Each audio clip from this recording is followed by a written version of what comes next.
Click. Now you're not muted anymore. You gotta turn the volume up. She is that.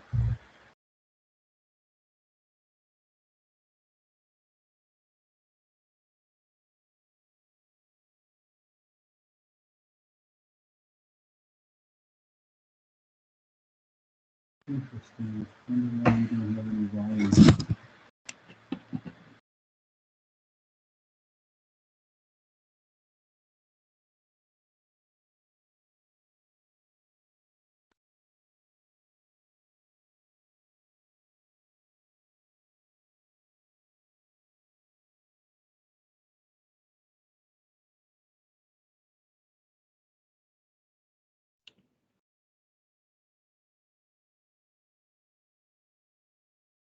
Oh, I see. They have theirs blocked, right? See?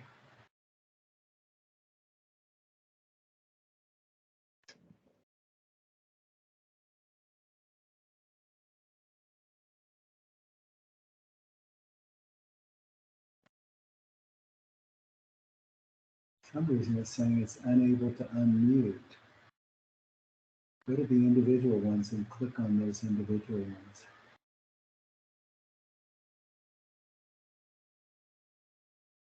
Shift. It just gave you something. Control Shift to unmute.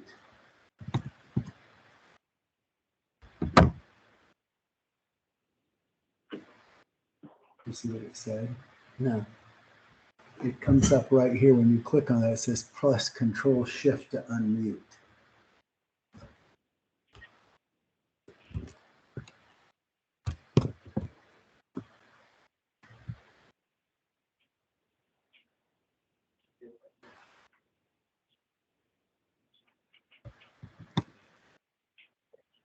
Go down to hers again and click on that mute button.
Welcome to the audio conferencing center.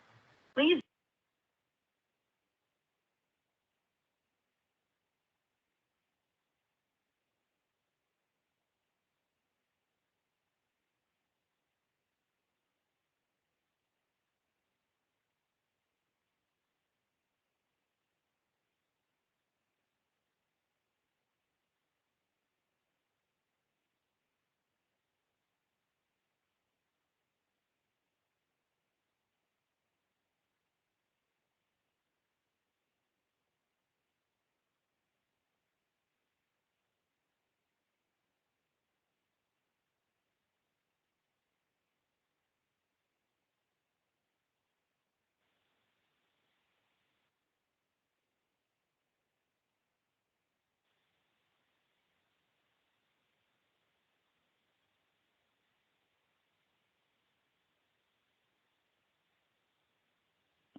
Also, just expenses.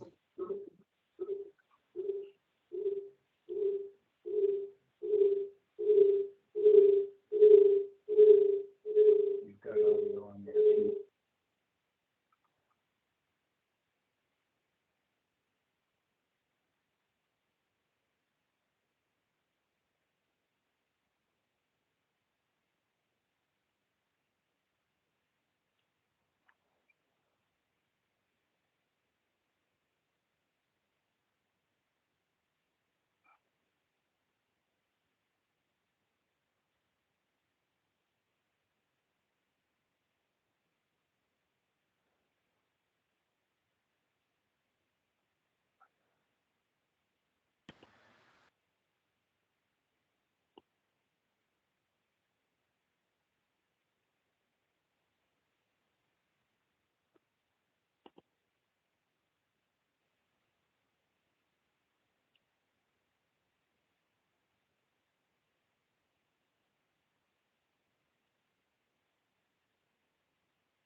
Price is up, average sales price is up. So the market is still extremely robust right now.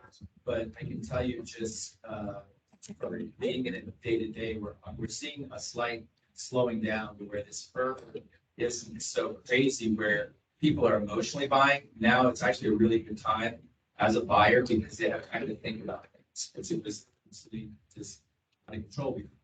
People were making decisions that were just emotional. Now it's a much more enjoyable place to be in the market, to be honest with you. And then the seasons in particular, again, you guys had some nice sales in 2022. And obviously the average per square foot pricing went up by about 32%, which is significantly higher than our other, what we're seeing in other markets, just so you know. Same thing with the sales price, it was up about 70%. In place in the valley, let alone the seasons in particular. I'm sure a lot of you wonder, well, you know, what's the impact really on my unit per se, and if I were, you know, list my property now, I think Jack both advise it. We've been doing this for quite a while. You know, I moved regularly pricing to market.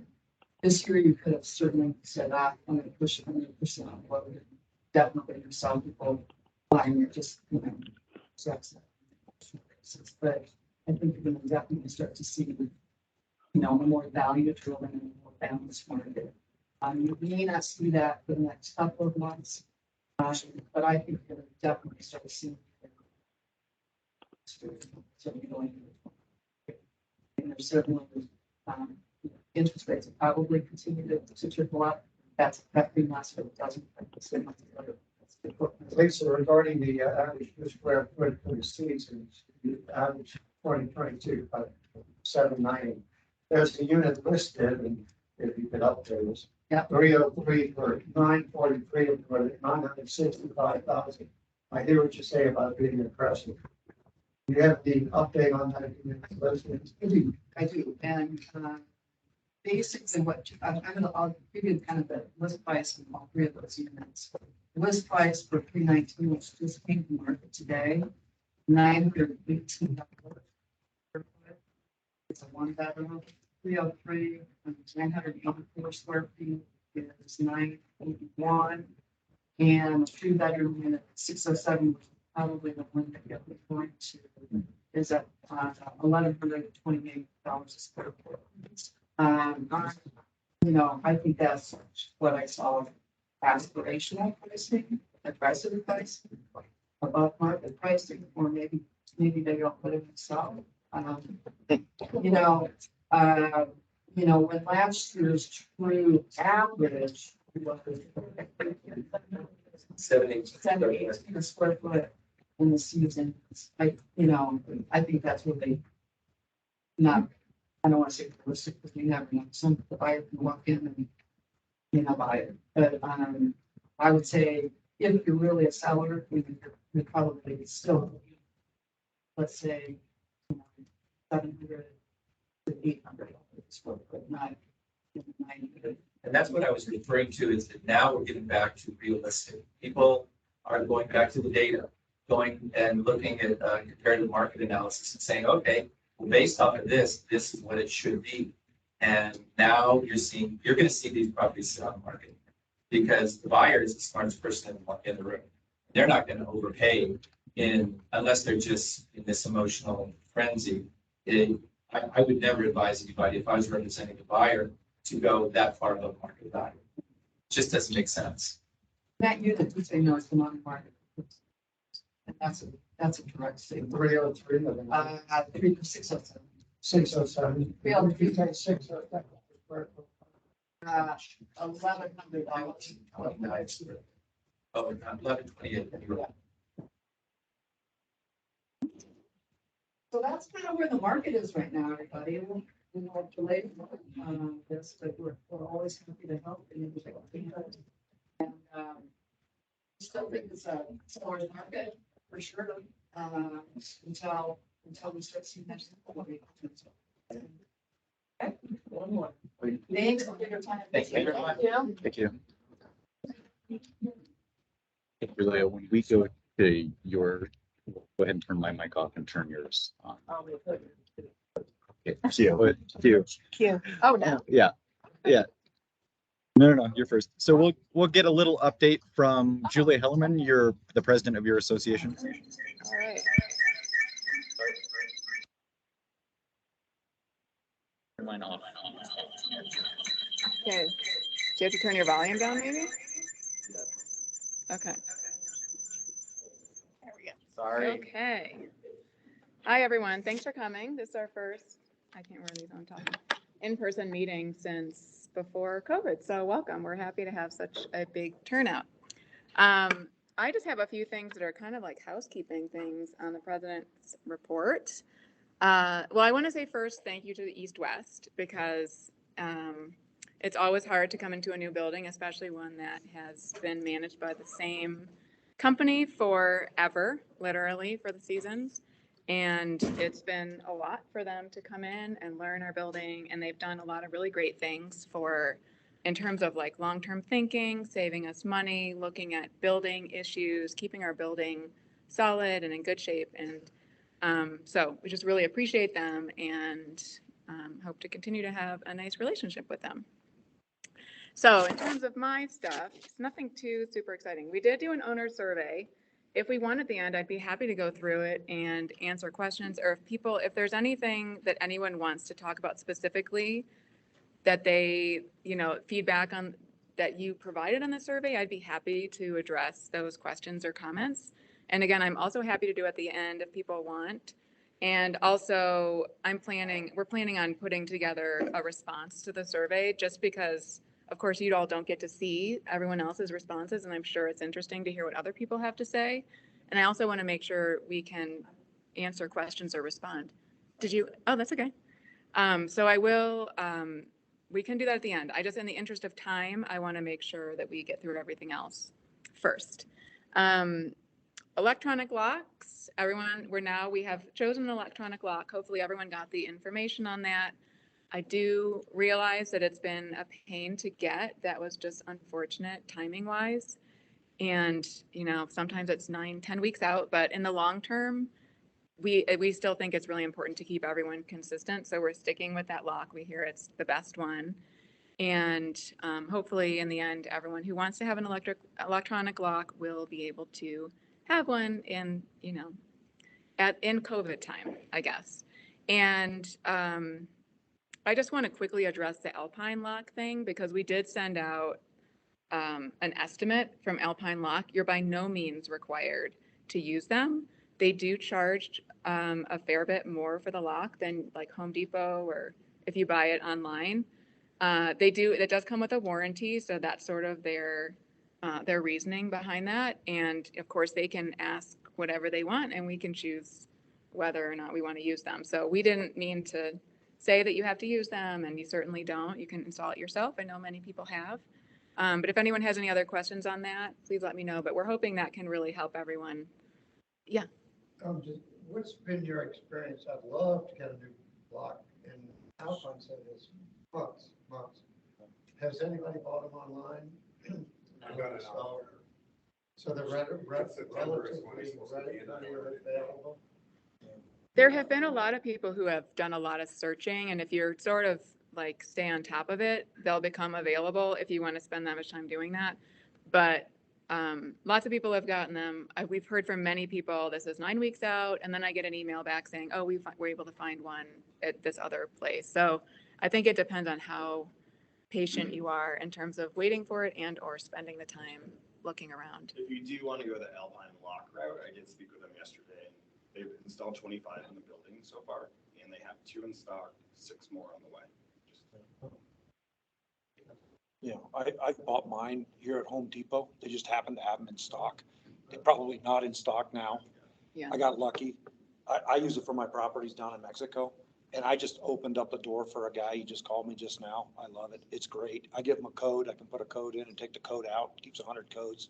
Never had any problem. It's Wi-Fi interface, so you don't need to buy all these other devices to connect to it because everyone has a Wi-Fi router.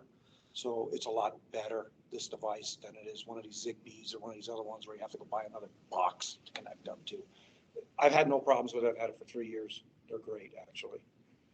If anyone is in a hurry to get an electronic lock and can't get it, I will say that we got another brand. It's August, and it only impacts the inside of your unit. So you don't have to, it's not the same, but it also doesn't impact the outside, so you don't have to worry about it. And that's worked great for us too. It does have a little bit of a different, it works different than the keypad electronic lock, but we do it from our phone. We can let people in, and that one works well too. So just another option if you're in a rush. The next thing is window and screen door replacement. So I probably moved into my unit, our unit 5 years ago. And at that time, the board had offered one-time window and screen replacement for everyone. And that is no longer available for a few reasons. There were a lot of complications with that back then. And it's just a little bit too much for the board to manage. So new screens and new screen doors are the responsibility of the owner. We did, to make things a little bit more convenient, if you have standard windows, there are like, how many, 6 screens? Okay, we sort of bulk order the screens for the windows. So if you need one, I think it was like $40 or something. I can't remember. Don't quote me on that, but it's not too expensive. And if you want to just get one from Chris, that's available if you need it. Yeah. You talked about, like, I'm on the top floor, the windows, possibly replacing bedroom windows. Is that still on the table that we can do that? It's still on the table. I think we need to get the exact guidelines, but, right, Because for instance, I'm on the 6th floor and I have ice on the inside of my window on cold winter days. And so I'd like to get a more thermal window.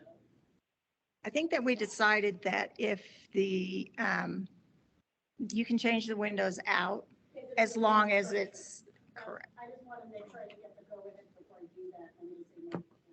Yeah. I can do that if it's the same screen thing. Right. What we don't want to happen is that, you know, you walk down a hallway and, Well, mine's on the 6th floor, so it's the roof, so nobody would walk Oh. on that. okay, But yeah, I would still keep it. right. But I do want to replace it. Yeah, we just didn't want, not yours in particular, but, you know, walk down the hallway and one person's got a window that looks like this, and then the next person's got a outside that looks like that, you know, it needs to be consistent. So, but yeah, and just to clarify, I think at one time that was thought to be an HOA expense. And because some people want double panes, people want different things, so that is owner's expense. But yeah.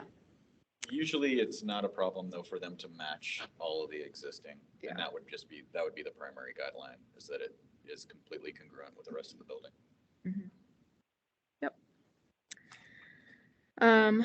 Okay, water in the garage and locker room. And by locker room, I mean the ski lockers. So this is a long-standing problem at the Seasons, and we're sort of at the beginning of investigating it. I mean, it's been investigated many times, and there have been Band-Aid solutions and very expensive solutions, and sort of uncertain solutions, but we are planning on working with the Commercial Association to get a final solution to this. When they bought that space, they had a report done on our building because obviously they wanted to make sure they were buying into a sound building. And the report at that time is that it's not currently a safety issue, but that doesn't mean it couldn't become one down the line. So I want you to know that we are very much on top of that. It's a big project and it's between, you know, the residential association, the commercial association, and investigating the problem in general, and then potentially other entities. It's going to be a bit of a complicated process, but we are going to make sure that our building is waterproofed, water is not coming in, and everything is structurally sound, which it currently is. Any questions on that? Because that's kind of a big one. There was something with the town since Eric's not here. Could you bring that up? Eric is actually now on the call. Oh, he is? Oh. Maybe he. Oh, hi, Eric. Hello, everyone. I don't know, I don't know if everyone knows, Eric is on our board. He's also the town manager, town of Avon manager, which is very helpful for us. They got a project here that might dovetail in to help us with our issue with the drainage, is what it is.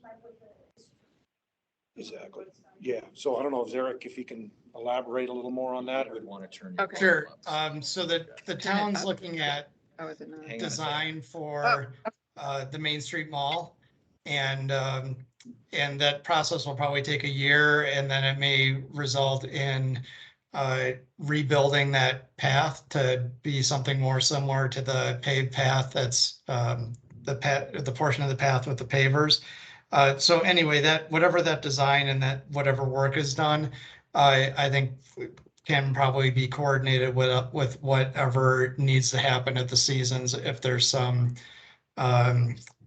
work that is done excavating wise to address some of the leakage into the parking garage. So certainly that awareness of both of those issues is important so that we're not digging up, putting in landscaping and then having the seasons dig that up the year after and redoing that. Thanks, Eric. Thanks, Eric.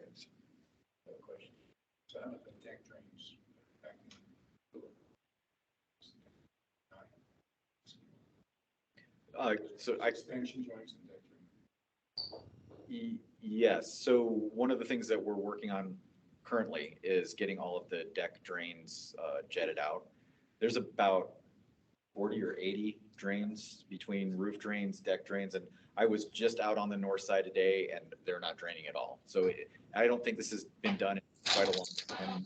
We've been communicating with Royal Flush. It's a company that broke off of PSI a year or so ago, and they're familiar with the property. And like, yeah, I he jetted those drains like a decade ago, and that was probably the last time it was done. So we want to start there. That's the first step. Is we're going to jet everything out, make sure everything is working correctly. They will scope and jet at the same time to see if we've got any cracks or leaks or anything like that. But as far as the garage is concerned and the ski locker, that's definitely groundwater, either subterranean or ground level. On the east side. Correct. Yeah, that's all coming from outside in. And we've started the conversation with BC&E, which is the architectural engineering company that did the initial envelope inspection for the CA. And I will say that we have a really great relationship with the CA. We manage the CA, and the CA and the RA. This is not a contentious relationship. This is a very symbiotic relationship, and they're very interested in working together on a solution, not fighting over anything. So I think we're on the right path. And as Eric was saying, this is a very timely moment to deal with this, because if Avon is going to pull all that up anyway, that's a perfect opportunity for us after we've done soils reports and figured out exactly where the water is coming from. And then just so that you know, I found this out the other day, there used to be a river or a stream where that was. And so at some point, town of Avon put a culvert in there. Is that culvert leaking?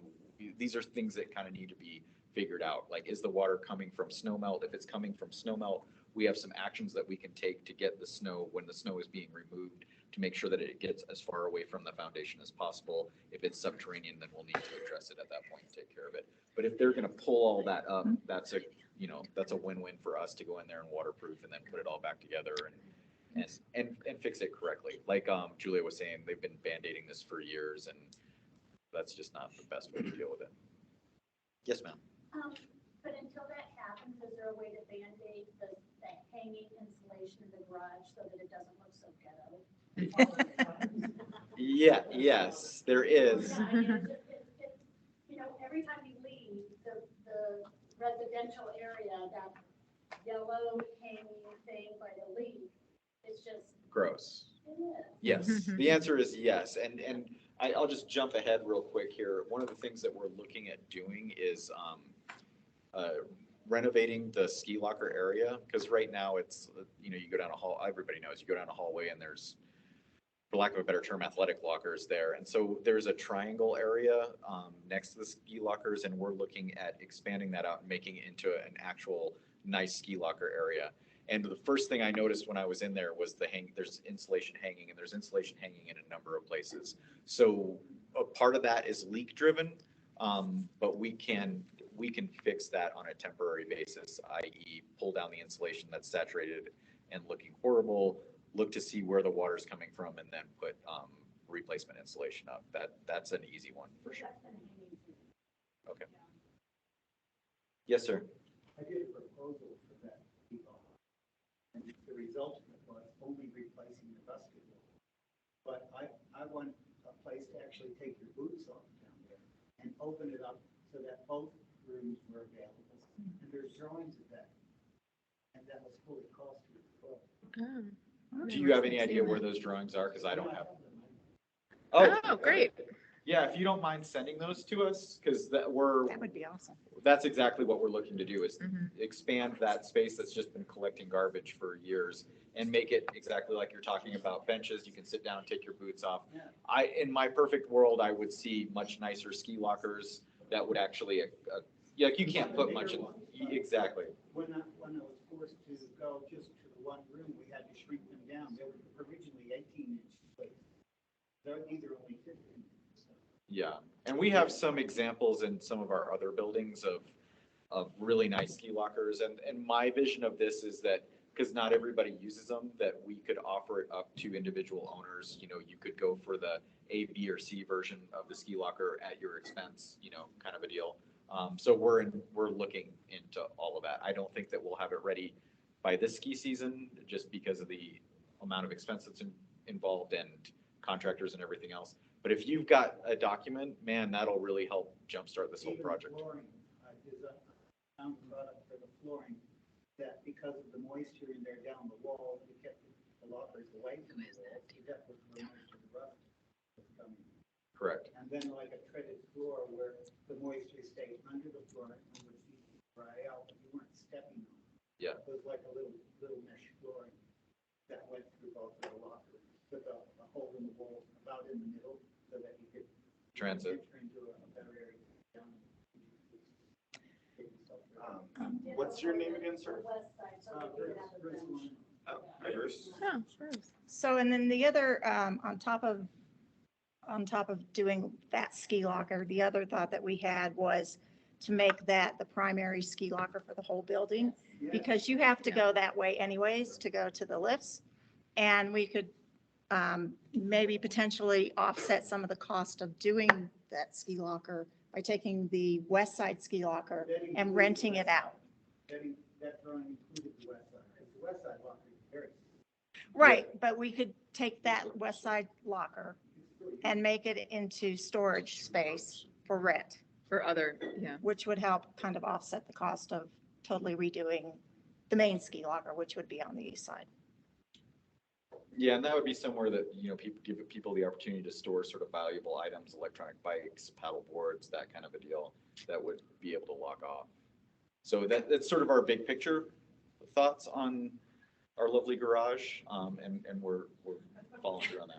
For the electronic bikes, back of the handicapped area, handicap parking area, there's a space between the two of those that could be more suitable for a bike rack, because if you start putting those in the ski locker,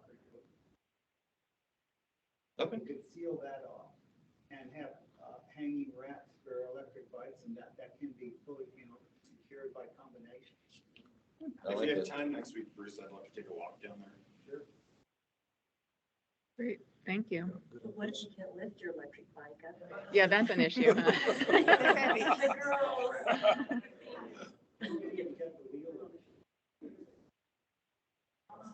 Riding up the wall. We'll be cognizant of that. Okay, thank you. Yes, ma'am. This isn't a lock related issue. It is a ghetto Mhm. cosmetic issue. The carpet outside of the elevators is so dark. And so that horrible white, salty stain, now it's just got cleaned up, which is wonderful. It looks much better, but it's a little bit, but, it looks much better. But I get off that elevator, I'm like, this is awful. And I don't know if it would be a huge expense to put a little lighter, it still would have to have color to it, but I just think that carpet is so dark and that stain gets so white. And even on the walkway, it has the salt stains. It looks awful. I don't know what happened to the 4th floor. Oh, are we the only floor? It's the worst. Is it? Stain lines, yeah. Okay, so, well, yeah, it just looks awful. So we could get a more regular cleaning regimen, and that's a budgetary kind of a deal. My only concern with going with a lighter color, while it would hide the salt, then it's gonna accentuate the dirt. So it's sort of a trade-off. And not look too light, but just maybe something that. Beige, I don't- beige color. Beige. The cleaning, I think the cleaning What's is, that? and I have to say, when we kind of took over this, there's a few things that were a little bit unusual for us, and so as we learn the building, this is the kind of thing, and as we build the next budget, we'll build a little bit better of a carpet cleaning cycle into there. But I think, let's look at it, obviously it's way worse in the winter and right after the winter, because that's when all the salt's there. So we might want to look at, once every 2 weeks or once a month, just having them come through and hit those areas. And then in the summertime, like once every other month or something like that. We're just going to kind of keep our eye on it. And I know Chris and I talk about how gross the carpet is all the time. And so I'm hoping that we'll see how long this cleaning cycle lasts, and then we'll get them back out for the 4th floor and see if they can do anything about that. There's always a possibility. Yes, sir. I was involved in that when I was on the floor. And the problem is that the drainage on that particular floor is not very good. So the water, a lot of it goes straight back onto the carpet. That's why some of them are. Worse than others. Worse than others. That's That the floor in drains. particular. Yeah, so hope. The actual slope, which sends all of that salt water down across the carpet.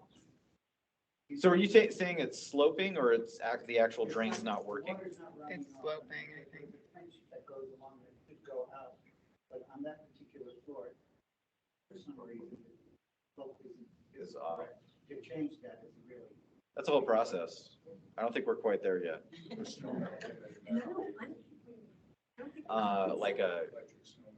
Like a heated pad. No.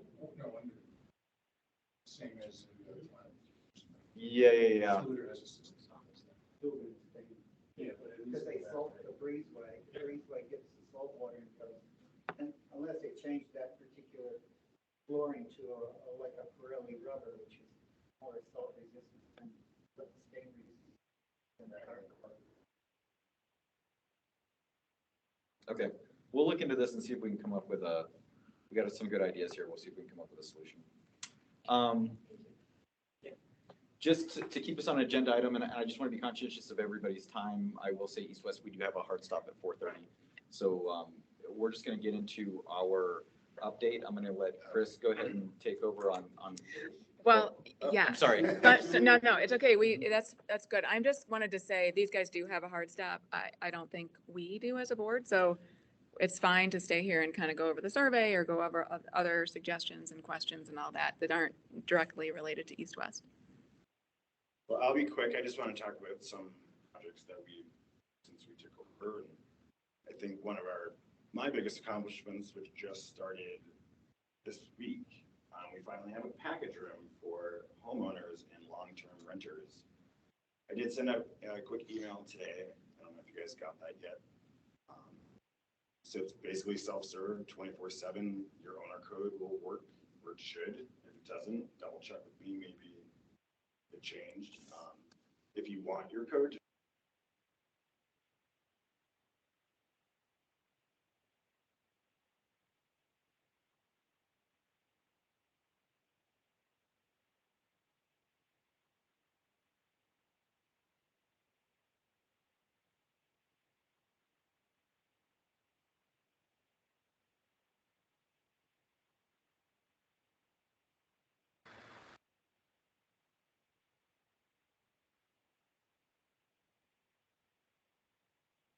Hey, Chris, I think someone must have. Homeowner, or a couple put of the requested mute on. that the ski locker room entries change from keys to just non-key, because people are getting away from keys, so we ended up doing that. We swapped out the residential hallways because we were having lots of lockouts. That's been very helpful. And we're gonna speak about lockouts at some point. Yes. Currently, power washing the garage has begun. We started on the commercial side because it is larger. Next week, the residential will begin. I will send you all an email, basically just asking you to park on the commercial side.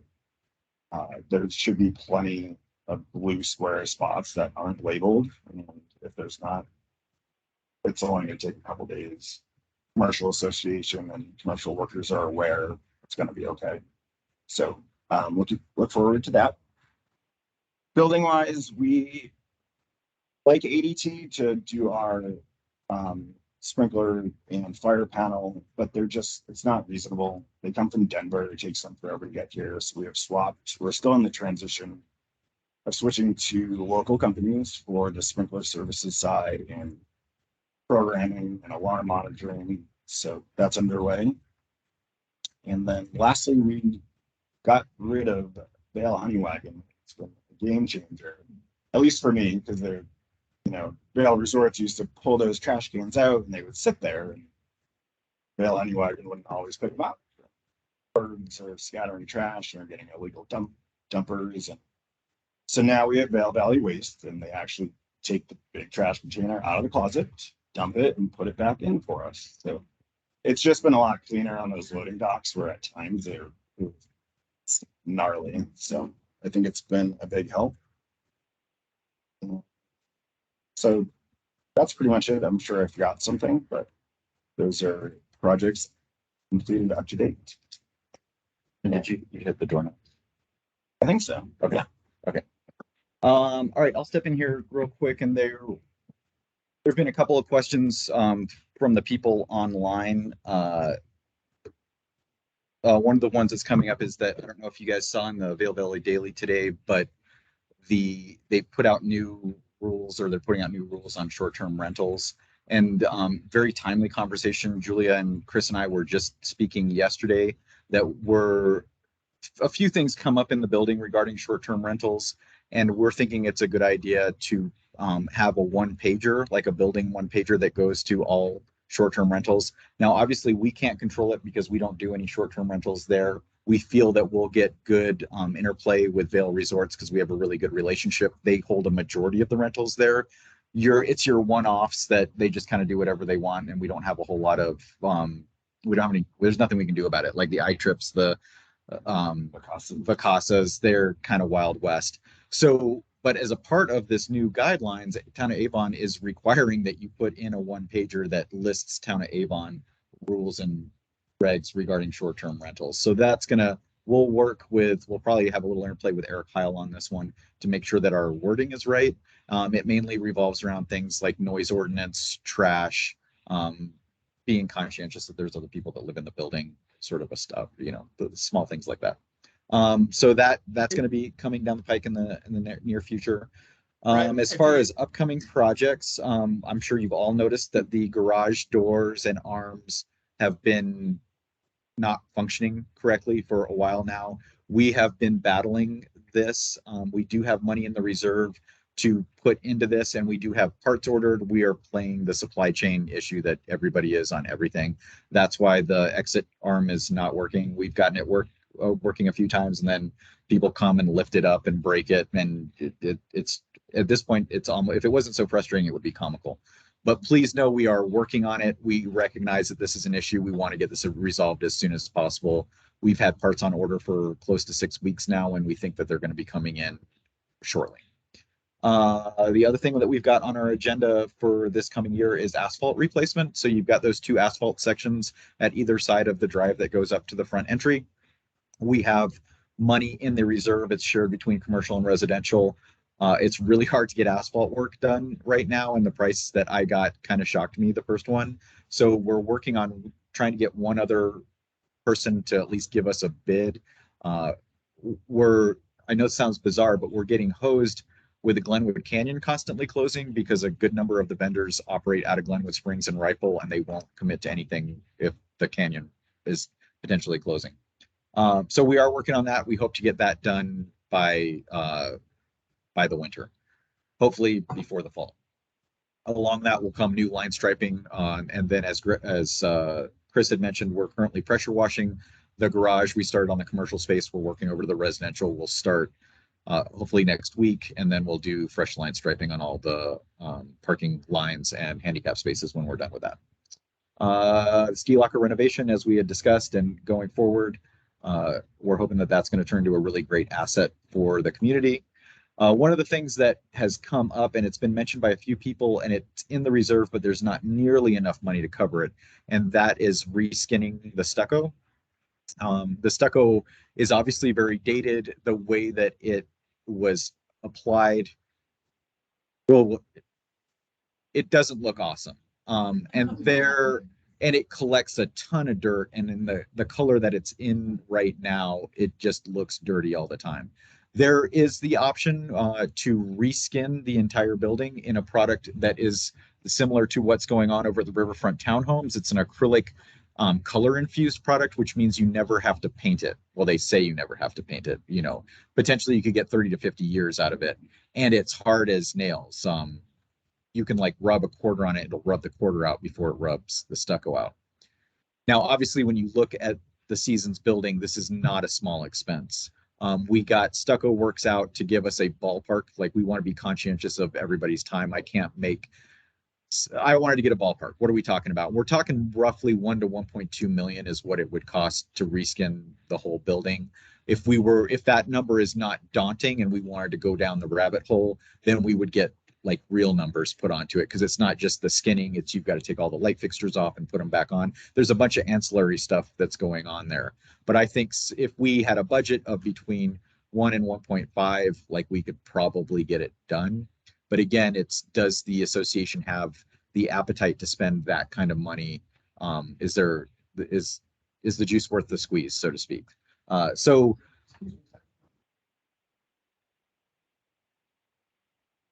Correct. Well, I think that $294,000 number, so that was a pie in the sky number that somebody did at a reserve study at some point. Yeah. And I'll tell you, like, it would cost 300,000 plus to paint the building, let alone. No, yeah. So you have the residential reserve, that there's also a commercial reserve. Well, I appreciate some of the percentages. That is not 100% accurate, and I apologize. I don't like putting out a document like that, but when we inherited this, we've been sort of wading our way through it, and between the lawsuit that happened a number of years ago and common sense, before we start making these expenditures, we need to really spend some time.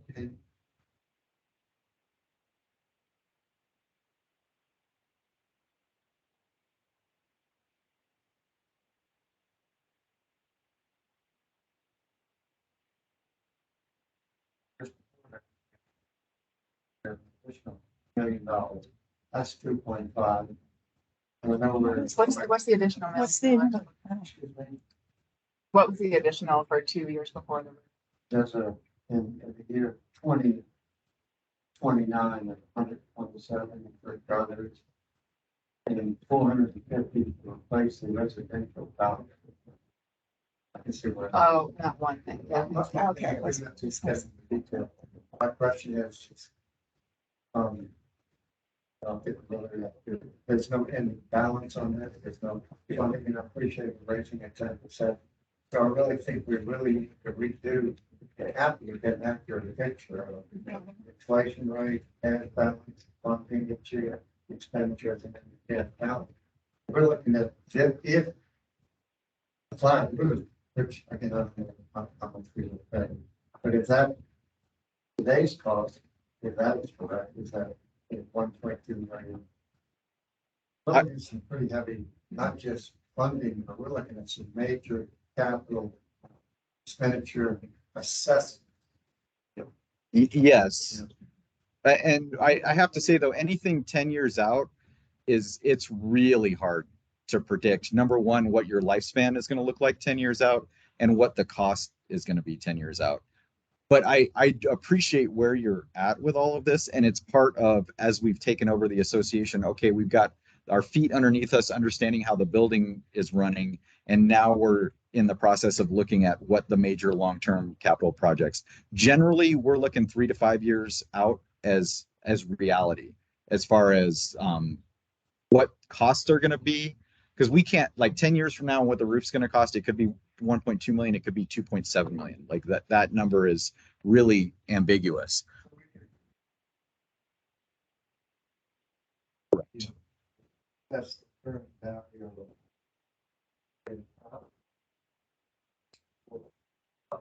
Yeah, and just like Brett's saying is, we gave them the time. This is exactly one of the things I had discussed with them, because capital improvements, as everyone knows, is going to be the most expensive. Already brought it up. This doesn't even address the water issue we got.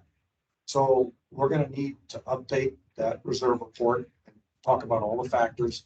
How do we fund it? At what level do you want to fund it? There's a philosophy. Do you do 65%? Do you do 70, 80? What's the proper funding mechanism? And how do you pay for all that stuff? You know, do you do it as, do you want a one-time thing, or do you want to spread it out over, payments over the quarter? So those are all the things we got to work with, but we didn't press east-west because they need to get their feet under for the operational side first. But that's something that we need to work on, and I don't know if we're gonna have time to get that by the next meeting. Maybe it's by the next summer's meeting, but it's something that we definitely need to get our hands on. I completely agree with you. Because those are big expenses. for everybody. That's good. Yeah, so it's definitely on our plate. We just don't want to press east-west. Yeah, as you can imagine, these guys did a phenomenal job doing what they're doing right now. But this is very important. I'm most worried about the capital expenditures myself too, because that's where big outlays are going to be, our expenses, and possibly could be big expenses for us. Nobody likes a $10,000 bill. Here it is. We're cognizant of staying, we're cognizant of trying to stay ahead of it. Assessments, yeah. Nobody likes his big assessments. So what we're looking at right now is the immediate, like our focus right now is the immediate 3 to 5. And then as we get that worked out, then we're going to be looking at the 10 to 15 with a much greater microscope to make sure that we're on the right track with the right funding line. And I'll say to you this with my full heart, we are looking at the reserve all the time and going, because the reserve is more of guidelines. It's not set in stone, and you have the ability to move money around and say, okay, we know that it's not uncommon that you look in 2025, there's $87,000 and you're going, man, I know we don't need to spend that $87,000. That's not warranted. We can move this out or in, and we do that frequently. We're constantly assessing reserves.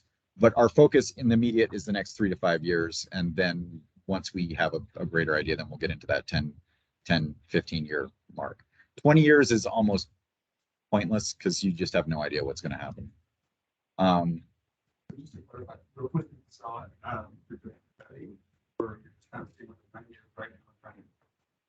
Our right now is looking at the current structure. And then at some point we'll get a reserve study, another one put in. The reserve studies they're not gold. It's somebody coming in and going, I think it's going to cost this much. I think it's going to cost that much. And if you had a reserve study done 2 years ago, it is absolutely no bearing in today's truth. The way that they become helpful is that they give you those line items. So for guys like me, where I'm like replacing roofs all the time or reskinning buildings or doing paint jobs, like I know whether or not when I see that number, I'm like, man, that number is off, or wow, that's really accurate. And we can utilize that to then talk to certain vendors and get ideas, and then we make adjustments in real time, and we see how that's changing our funding, how that's changing our bottom line, how that's changing whether or not we're going to have to special assess it at so many years out. And if we're starting to see that red so many years out, that's when we start addressing it now, so that you're not getting assessed for, wow, you say $10,000, man, that's nothing. Up in Bachelor Gulch, Beaver Creek, it's like 100, 200, 300 grand. Like that happens all the time. And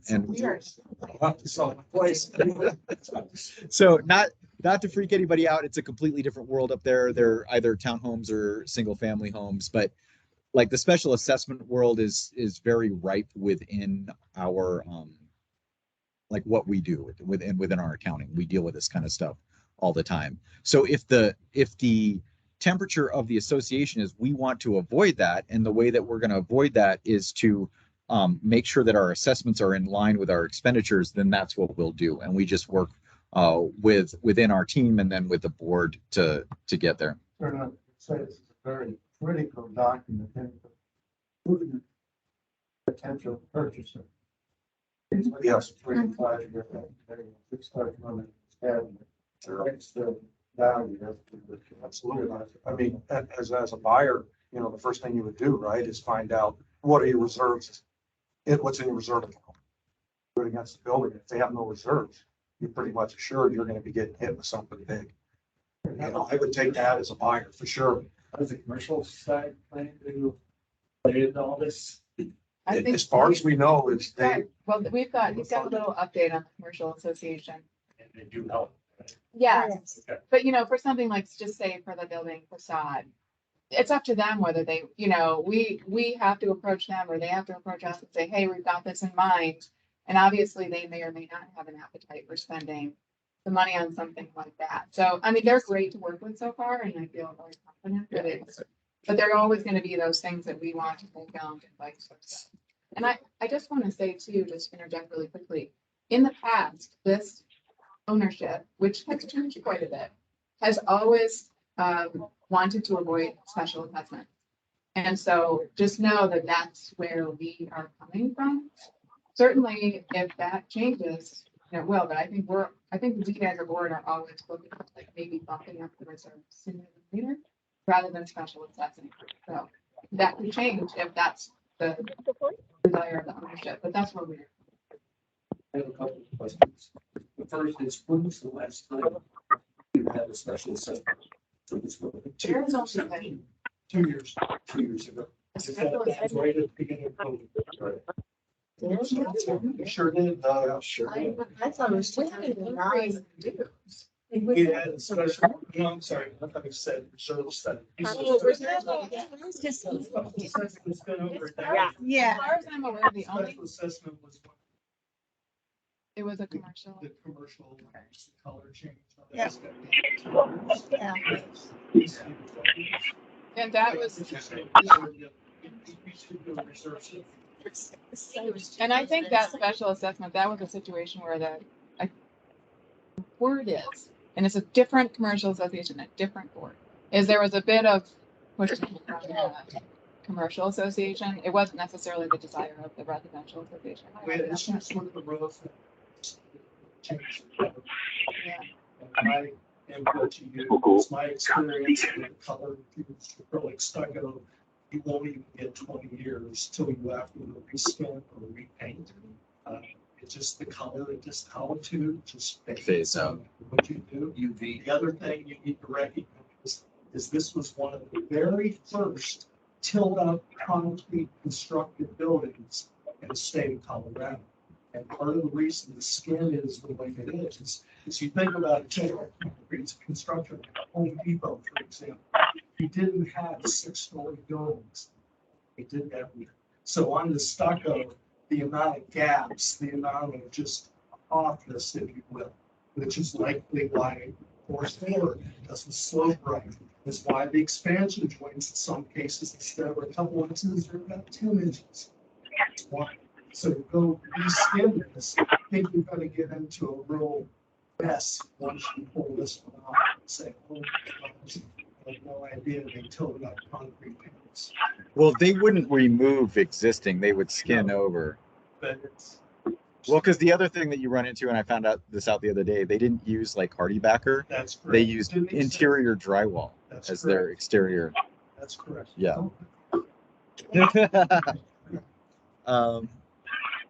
Yes, sir. One more question.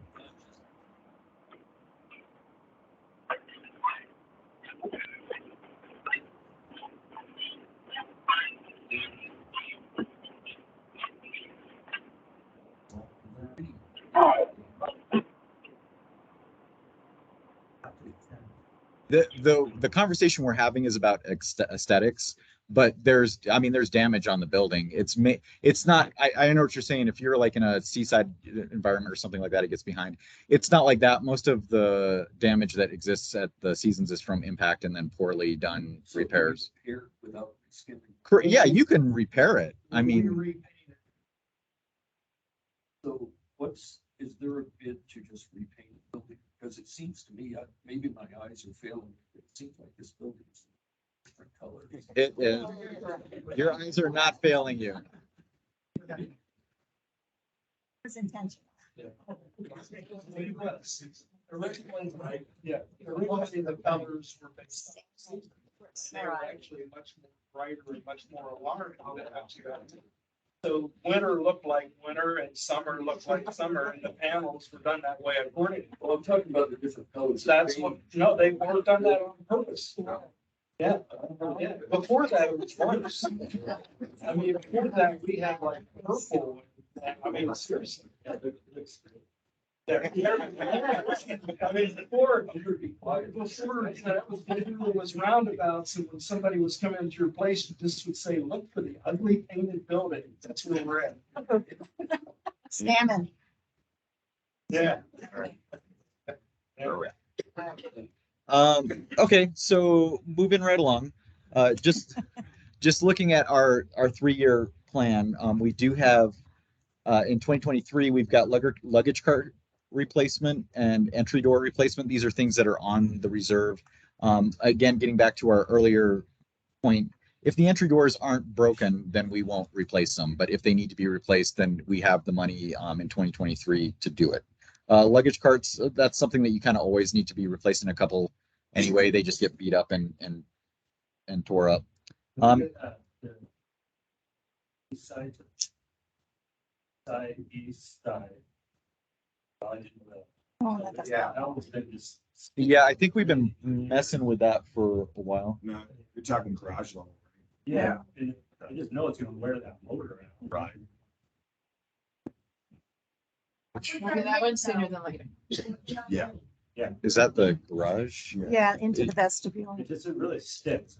Come on. If you look at the top hinges from the middle up, they're probably bent because there's the gap of a 1/4 inch on the top and it's tight on the bottom. Okay. First thing I do if it was my house, I take those out and find new hinges. If that didn't work, then I check the frame. I gotta tell you though, man, I'm going through the new hinges game right now, and well, it depends. Some of them are so proprietary, and you're just going, yeah. It all depends on, yeah. Well, I appreciate what you're saying, and we'll get on that. We also have rust proofing and painting of all the metal railings in 2024. There's a weird dance between the RA and the CA regarding the garage door and gate. Like the RA has it in 2024, the CA has it in 2022. We're just going to combine that, throw money at it, and get it to work this year. Like I think we're all done messing around with it. And then we've got things like we've got a few $1,000s for stone veneer work, heat and recirc pump replacement. The big one is in 2024, there's $211,000 reserved for elevator refreshment. And that is one that before we would spend that kind of money, we would go to the board and probably ownership and say, do you guys, it's a significant chunk of cash. But elevators are expensive to mess around with. You can't just go in there and play with them. There have to be certified guys. Anytime you make any sort of change, there's mile of paperwork involved in it, and you have all these inspectors and everything else. So we would look at that probably next year as a project for 2024. Yes, ma'am. Okay.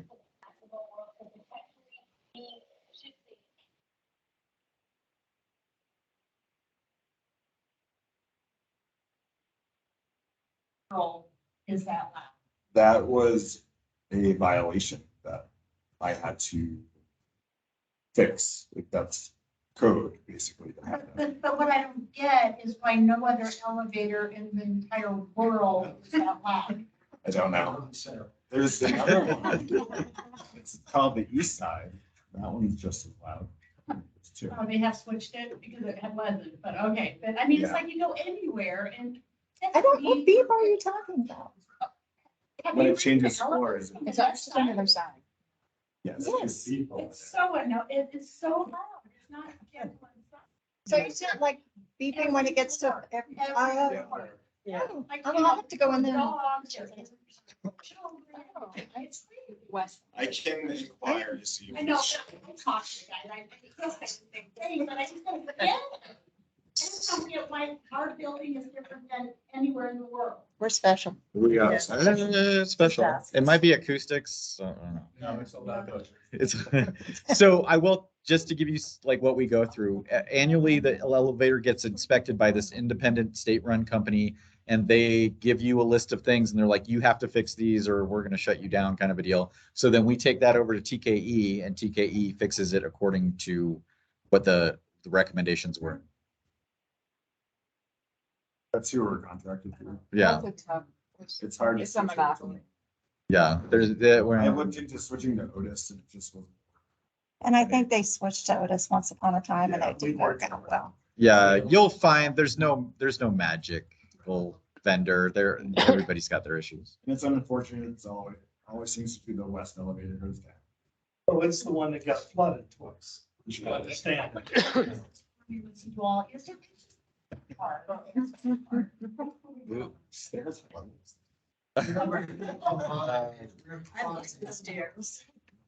I'm sorry? Something to keep in mind is we're funding capital for around 210,000 a year. For 22. 200,000 a year. That's good. Okay. Yeah. Yeah, a million goes by real quick. The only other thing we've got in 2024, and this one's a little bit subjective, is the health club bathrooms are scheduled for a refresh in 2024. That one's just always a little bit of a dance because commercial owns the workout space. They own the bathrooms too. That one's yeah. So it's weird that that's in the RA. And obviously, we wouldn't be spending residential money on a commercial item. But then it also comes into play because that was a part of the some comments in the survey was about upgrading the fitness area. But the fitness area is owned by the commercial association. So we can't force him to make upgrades to it. And he has no appetite for it. I'll tell you that right now. But if you wanted to put money into it, as RA money into it because it's an RA use space, then we can have that conversation with the commercial owner. And I don't think he would have a problem with it, but I just want to make sure that everybody understands that it's a unique situation in that you have the right to utilize the space, but you don't own it and you can't dictate that that money gets spent on it unless it's your own money. The only other thing that I was going to bring up, because there has been, obviously when Vail Resorts vacated their position as the association manager and East West took over, there was a much different way that the contract is set up. And not only that, but Vail Resorts was very incestuous in that they had their whole DRB, they had a ton of commercial space, they have a bunch of rentals in the building. They were subsidizing their front desk with all of their other spaces and the money that they were making. So when East West took over this contract, it's a pretty defined contract, and we don't do nearly what Vail Resorts was doing. And I just want to make it clear that it's not that we don't care about the building and we're trying to make as much money and get out of there. It's that Vail Resorts was charging so little because they were making so much off of the ancillary stuff. And that's why there's not nearly as much front desk interplay. We don't do lockouts. There's a number of reasons why we don't do lockouts. One of the primary ones is liability. We have no idea who is supposed to be in units. And if we give access to a unit when somebody's not supposed to be in there, that's on us. It's one of the real reasons why everybody has been driving the electronic lock. This is 2022. There's no need for keys. And as Ron was saying, man, you can control all that stuff with your phone. You can give people codes. And the other side of it is staffing. Staffing is incredibly expensive right now. For anybody that's tried to employ anybody in the Valley right now, you understand how difficult it is even to find somebody, and then the price point to maintain them is much higher than it was just a couple of years ago. You know, Vail Resorts was getting away with paying people like 12 and 14 bucks an hour. You're nowhere near that right now. The other side of sort of staffing the front desk is that the commercial owner does not have an appetite at all for any sort of staffing beyond 5 p.m. He's not going to pay for it. Vail Resorts was very interested in having later staffing hours because it was servicing them. It was servicing their units. We don't have any rental units in the building. We will not have any rental units in the building. We've sort of made that commitment that we are strictly focused on HOA management for both the RA and the CA. It gives us a chance to be fair and balanced in everything that's going on. But I just want people to understand, because we get it all the time. They come up to the front desk and they're like, I need cleaning of my unit. And you know, we don't clean your unit, and people get upset at us sometimes about that. And I don't know if it just hasn't been clearly expressed, or if people just don't understand, but we don't do lockouts. We don't do cleaning. These are individual units. The owners are responsible for what's going on in your units. We'll assist as much as we can within business hours, but it is a pretty big paradigm shift from how everything was run under Vail Resorts. And I apologize if that's causing anybody inconvenience, but that really is how our contract is set up, and it's what we're able to do with the staffing that we have.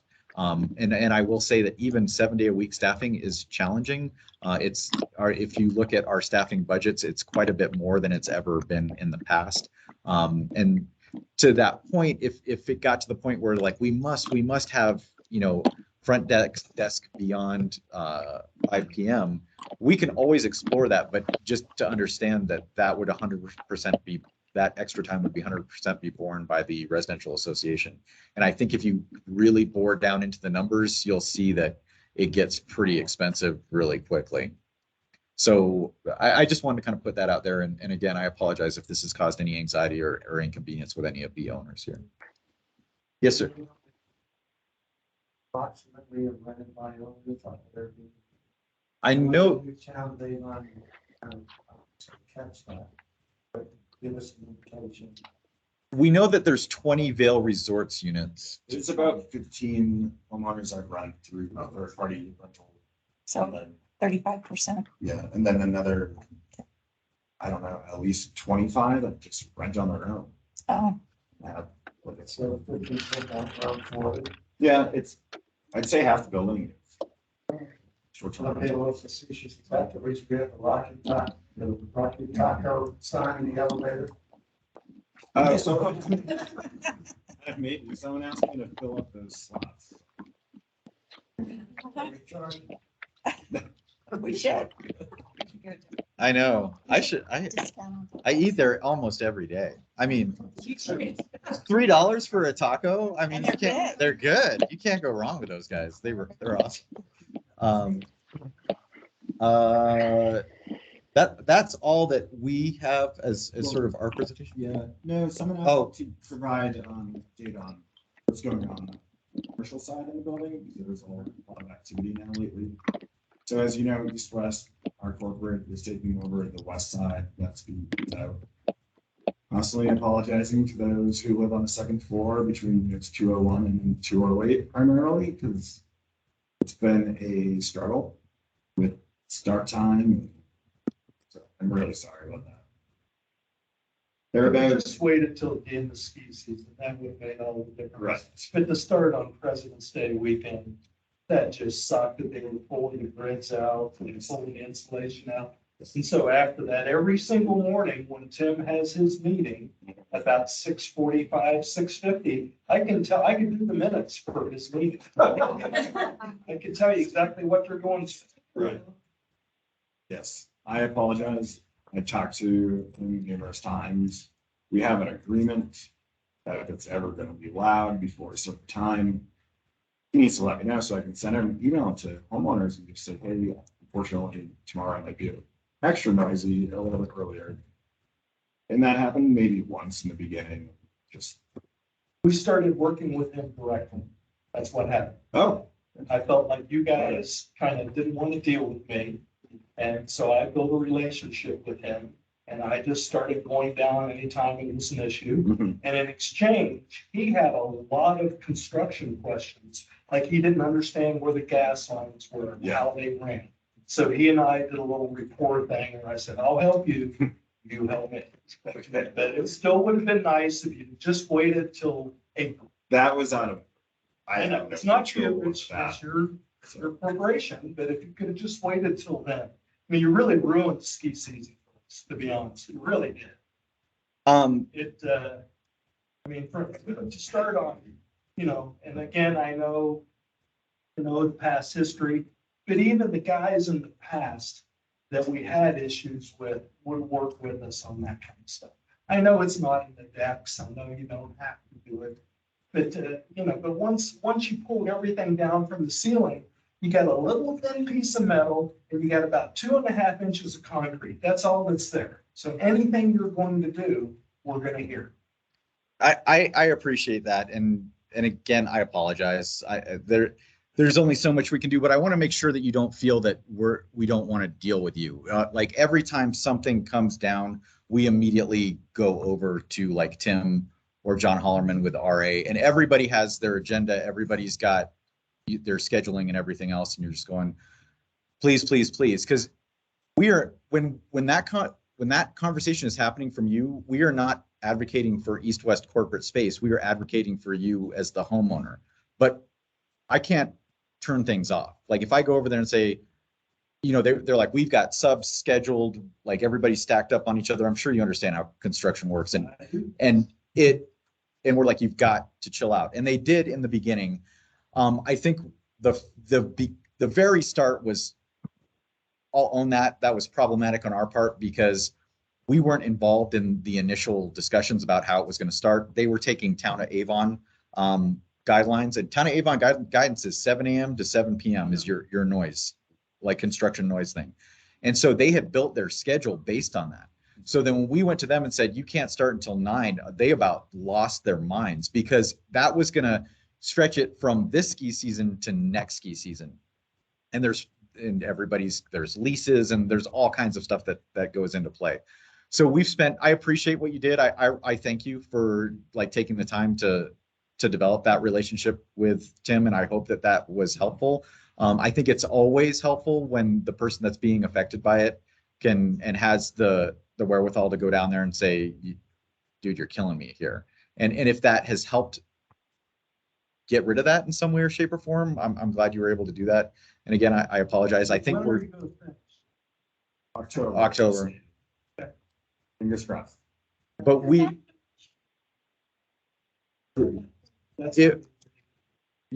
be, that's just a temporary.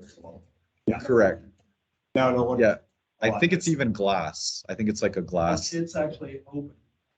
Got a beautiful polished concrete floor. So they're trying to mimic in a sense how nice Cypher is. Yeah, it is. It'll be very, in the end, it'll be very nice. I apologize that we're having this growing pain of having to go through this, but once like East-West is there for the long haul. This is not a temporary, like once this is done for 10, 15, 20 years or whatever it's going to be. It isn't being recorded. It is being recorded. And just think that if you have problems after that, you can just go downstairs. Yeah. Because they'll all be downstairs. Dump it down. Yes. Secondly, the opposite end of the building, that whole I-70 project that has started, there's 3 different companies that are officing out of there that are all expansion. So they're there for 3 years. Yeah, roughly, that's kind of CDOT's umbrella. Yeah. And they're there on a temporary lease of about 3 years. And so there won't be any construction. That's all been done. They just went in there and slapped some paint and some carpet and they called it good. Correct, Yes. yeah. And then Just Cuts is finished. Yes. Exactly. Finished meaning they're not. Done. Paula, the older woman, retired, and then Yvonne, she wasn't sure what she wanted to do. And So I should stop going down there. yes, I took this out. Yes, please. Then Thanks for the heads up. the space to the left of that should be occupied fairly soon. I don't know the company's name. It's tech. It'll just be office space for them. And between the Kahi and the bank, that's still up in the air. I know they're trying to market the salon to stay a hair salon of some sort, but they're open to anything. So time will tell. Yes. Are we able to ask you that question? Like go in there and ask them questions? I about would. construction? You Uh, They're not just, they're civil rock salt. It's their entity.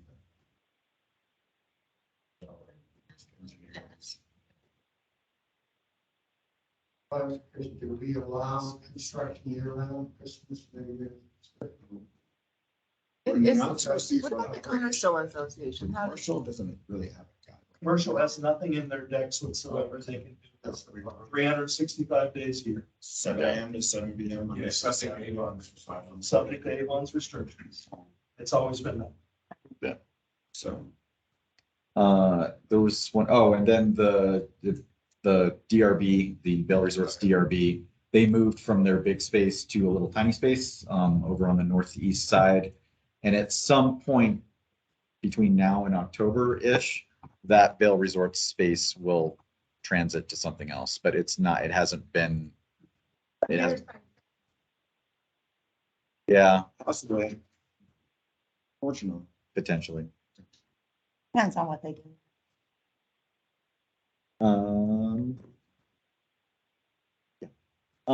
That just kind of leaves us to new business, and that's where we sort of open up the floor. If you guys have any questions or any concerns. Yes, sir.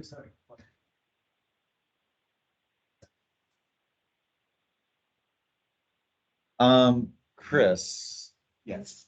the keypads, did the commercial agree to that? Which ones? By the doors to the, I don't know why he's dragging his feet still to add those north side keypads and even the loading dock doors. We want them there as well. So I just gotta keep pushing them a little bit more. Yeah, I can't tell you how many people I let in for Channel 8 every single one. I get it. Yeah. Yeah. And so, yeah, and they can't go in. Right. you know what, that might help me a little bit, because we've brought that.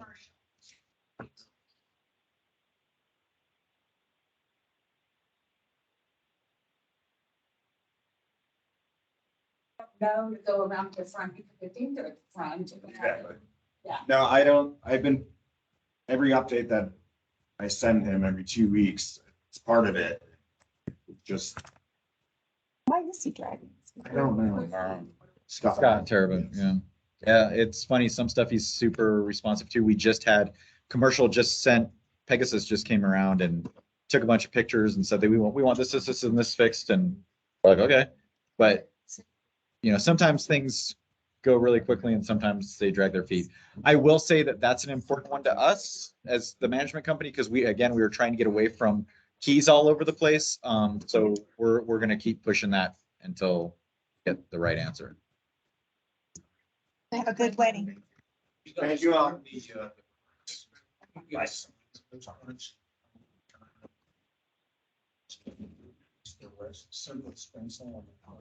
Well, I'm sure people will pay attention to that. Like, It's better than nothing. I feel We yeah. have short-term rentals and expenses. Yeah. They leave That's a it whole once. nother conversation. Misery. This employment. Banging. Screaming and yelling while we're listening to virtual reality shows. So.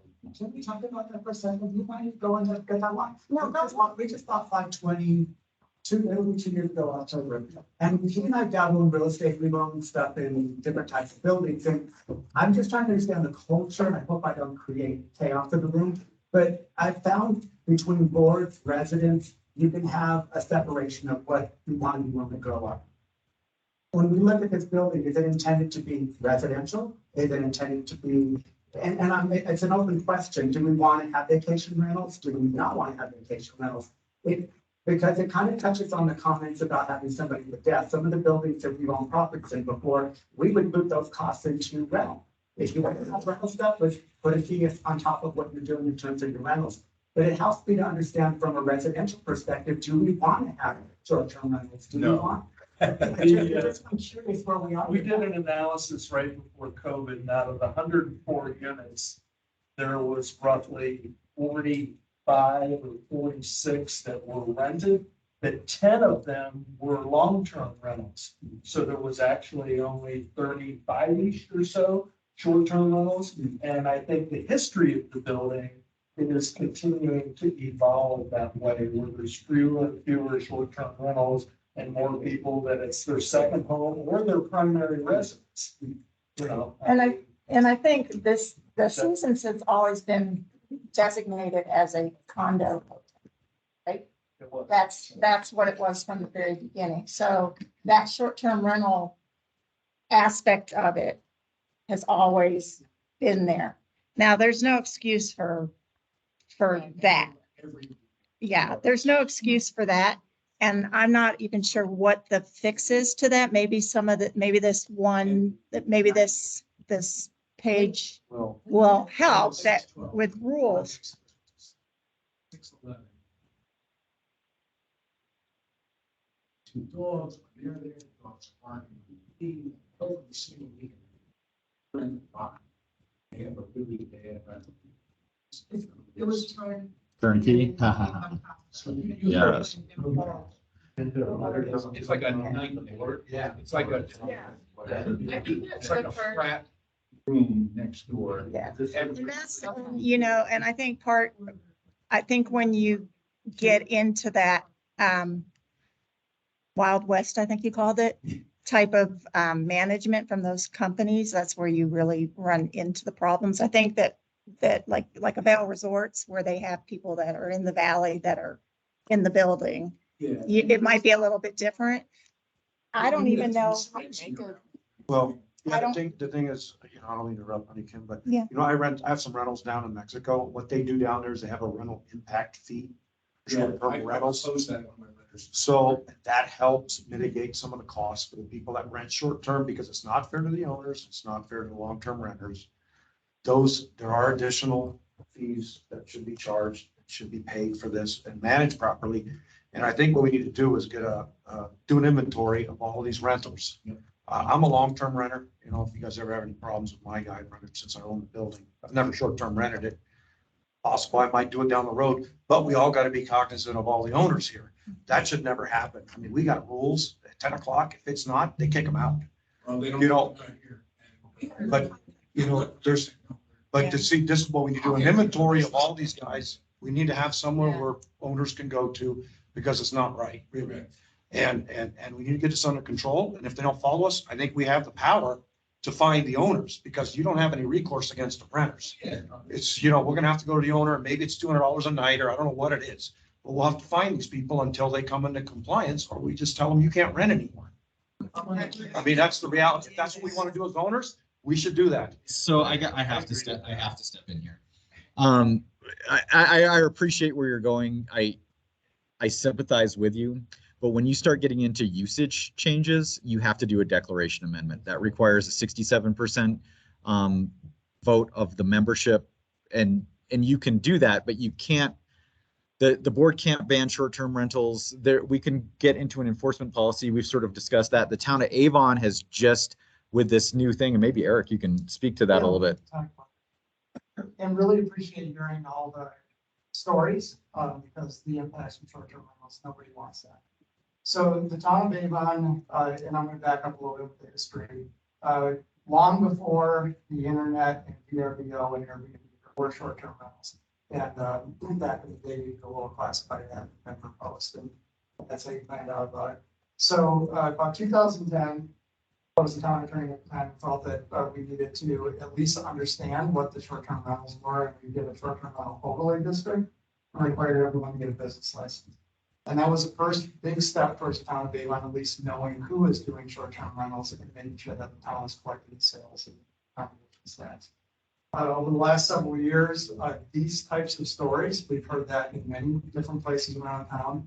And so there's been an interest in the town adopting minimum management requirements for short-term rentals. We've looked at other communities. Vail has a pretty good list, so we've copied a lot of that list.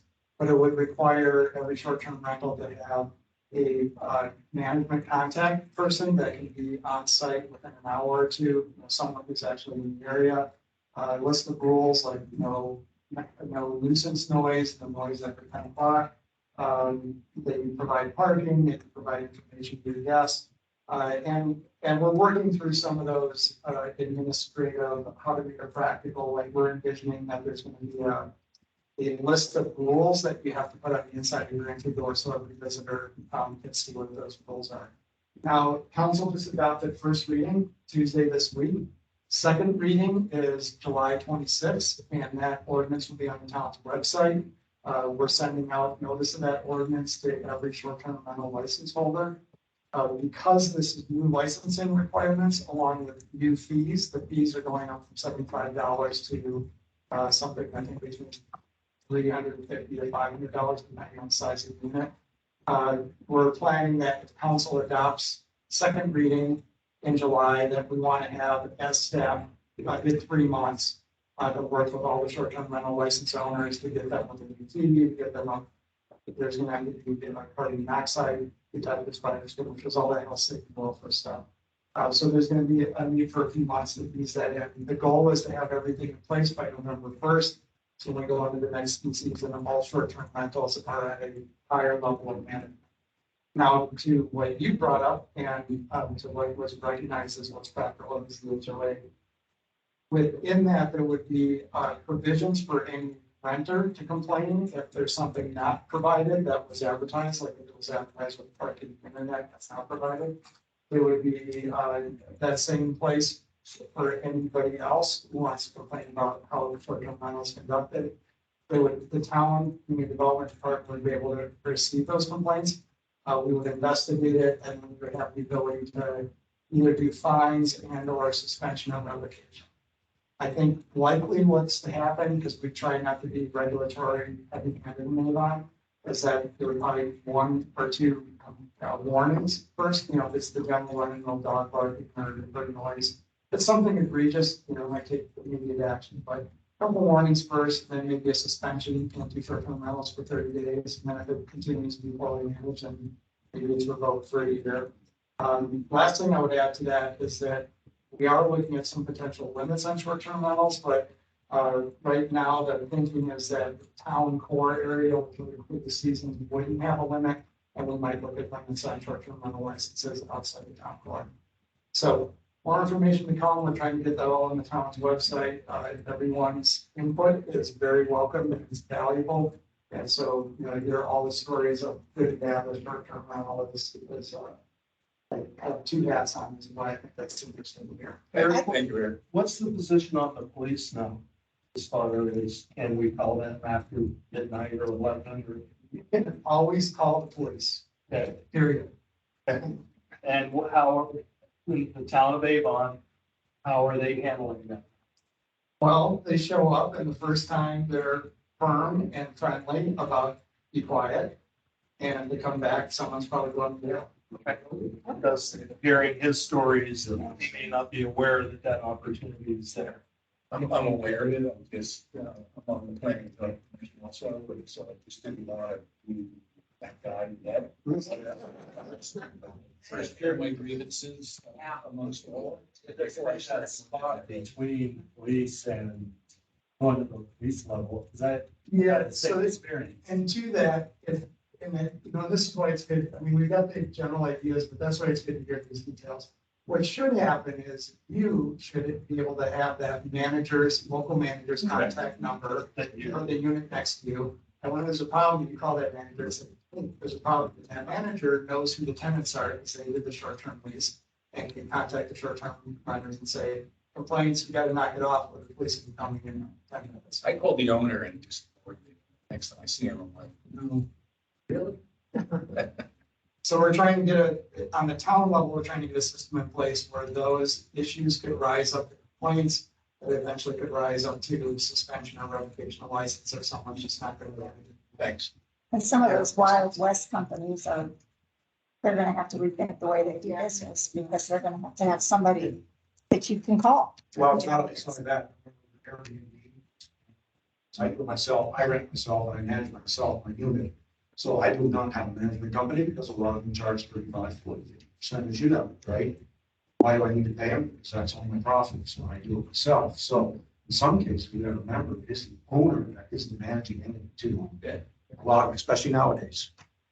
And that tends to, no offense, Ron, but that can be very problematic because especially we see it a lot in some of our other communities where they're owners from Denver, they don't want to pay the management fee.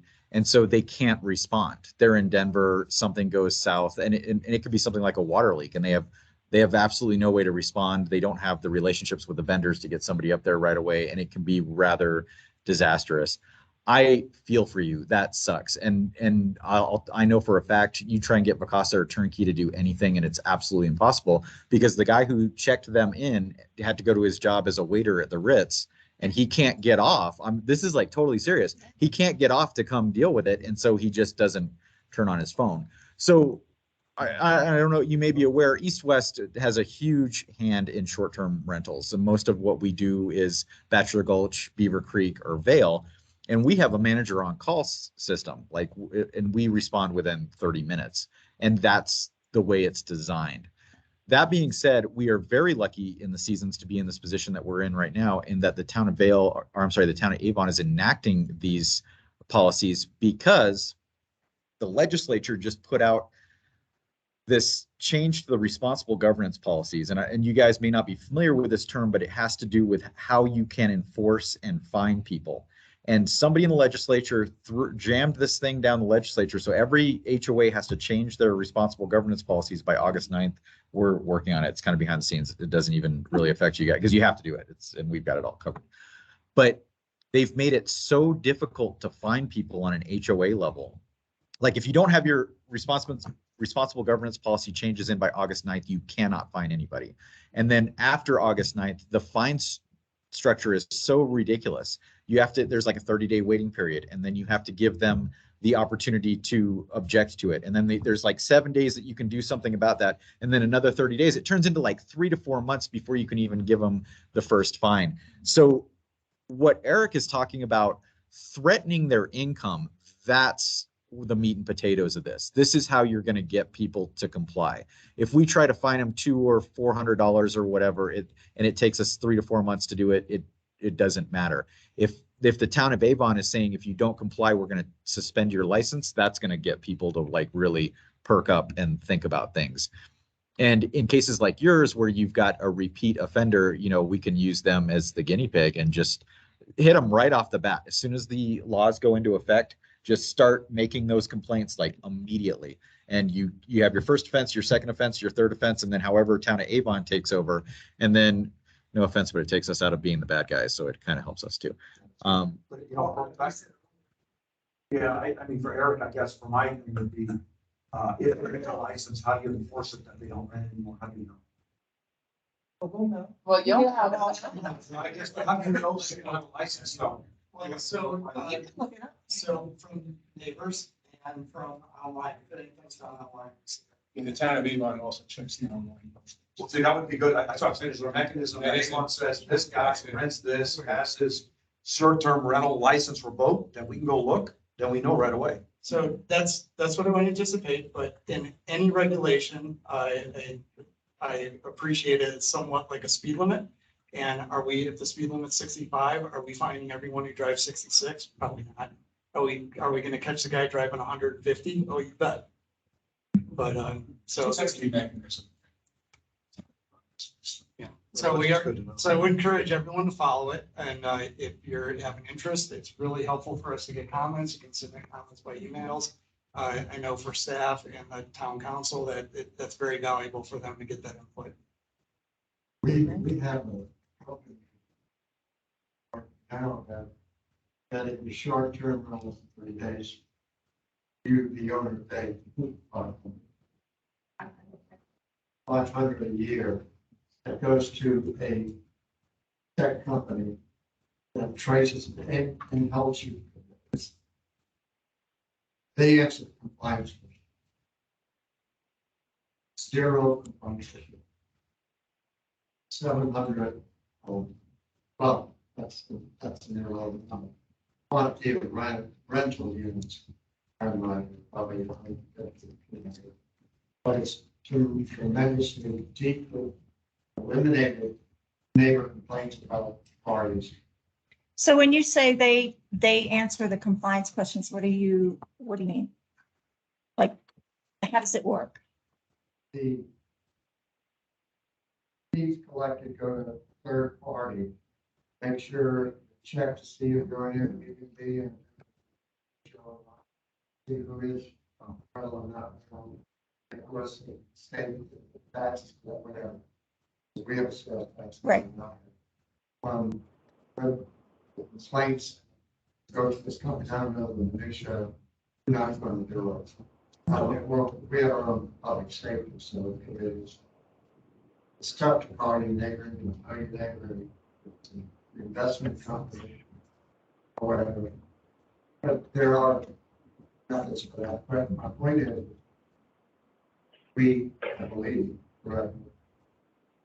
have the ability to acquire a fee versus an HOA to a third party.